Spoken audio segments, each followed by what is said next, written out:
ಮಕ್ಕಳಿಗೆ ಶೀತ ಮತ್ತು ಕೆಮ್ಮು ಆದಾಗ ಈ ರೀತಿ ಮನೆಮದ್ದನ್ನು ಮಾಡ್ಕೊಳ್ಬೋದು.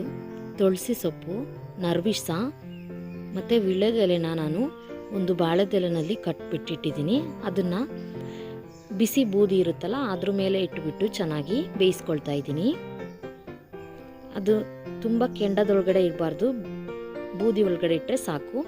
ಈ ರೀತಿ ಎತ್ಕೊಂಡು ಬಂದಾದಮೇಲೆ ಅದನ್ನು 2 ಕೈಗಳಿಂದ ಉಜ್ಜಿಬಿಟ್ಟು ಅದರಿಂದ ರಸನ ತೆಗಿತಾ ಇದ್ದೀನಿ. ತುಂಬ ಚೆನ್ನಾಗಿ ರಸ ಬರುತ್ತೆ. ಈ ರಸನ ಜೇನುತುಪ್ಪದೊಳಗಡೆ ಮಿಕ್ಸ್ ಮಾಡಿ ಕುಡಿಸಿದ್ರೆ ಮಕ್ಕಳಿಗೆ ತಕ್ಷಣ ಕೆಮ್ಮು ಮತ್ತು ಶೀತ ಅಂತಕ್ಕಂಥದ್ದು ವಾಸಿಯಾಗುತ್ತೆ. Thank you for watching.